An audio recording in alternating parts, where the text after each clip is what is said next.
আয়েশা ডাকতে বলতেছেন, ইয়া রাসূলুল্লাহ, আপনি সবাইকে খেদমত গুলো বন্টন করে দিলেন, আমার জন্য কি কোনো খেদমত নাই? আল্লাহর নবী ডাকতে বলল, আয়েশা রে, তোমার জন্য একটা খেদমত হইল, তুমি আয়েশা আমার খেদমত করবা। মা আয়েশা ডাকতে বলেন, হুজুর গো, আমি আপনার খেদমত করতে চাই, আমি আপনার গোসলের খেদমত করতে চাই। মা আয়েশা নবী মুহাম্মদকে লইয়া গোসল করানোর জন্য যখন বাজান হাম্মাম খানায় ঢুকে বলল, সোনার ভাইরা, বাবাজি খুব খেয়াল করে কথাগুলো শোনা লাগবে, লম্বামি করব না, দিলের কান দিয়ে কথাগুলো শোনা লাগবে। আমার ভাইরা, আমার বাবাজিরা, বিশ্বনবী মুহাম্মদ রাসূলুল্লাহকে মা আয়েশা নবীজিকে যখন গোসল করাইতেছে, নবীজির খেদমত পাইয়া মা আয়েশা এত আনন্দে আত্মহারা, নবীজিকে গোসল করায়। আমার বন্ধুগণ, নবীজিকে যখন গোসল করাইতে যাইয়া নবীজির গর্দান মোবারক যখন মালিশ করতেছে, নবীজির গর্দান মোবারকে যখন ঘষা দিতেছে, আমার ভাইরা, পিছনের চকচকির দুইটা পা উঁচু হয়ে গেল। আল্লাহর নবী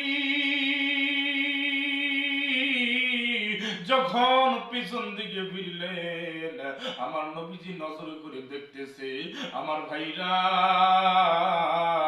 সেই মাত্র জলসকের দুইটা পা উঁচু হয়ে গেল, মা আয়েশার ডান পায়ের দুইটি আঙ্গুল ওই খুরোর নিচে ঢুকে গেল।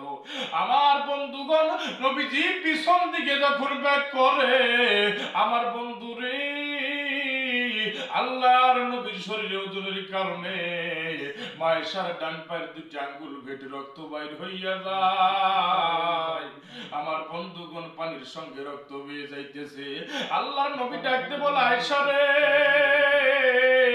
এই পানির সঙ্গে কি যেন লাল বেয়ে বেয়ে যায়। আয়েশা কিছুই বললেন না।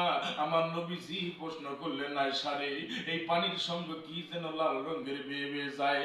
আয়েশা কিছুই বললেন না। আমার বন্ধুগণ, আল্লাহ নবী যখন পিছন দিকে ব্যাক করে, আমার ভাইরা, নবীজি নজর করে দেখেন মা আয়েশার দুইটা চোখের পানি দরদর করে পড়তেছে। আল্লাহর নবী ডাকতে বলেন, আয়েশা রে, কেন তুমি কান্দো? আয়েশা বলেন, হুজুর, আপনার শরীরের ওজনের কারণে আমার ডান পায়ের দুটি আঙ্গুল ফেটে রক্ত বের হইয়া যায়। আল্লাহর নবী মা আয়েশাকে জড়িয়ে ধরে বলেন, আল্লাহ, যেদিন কিয়ামত কায়েম হইয়া যাবে, স্বামী স্ত্রীকে চিনবে না, স্ত্রী স্বামীকে চিনবে না, ওই দিন যেন আমি নবী আমার আয়েশাকে না ভুইলা যাই। লা ইলাহা ইল্লাল্লাহ।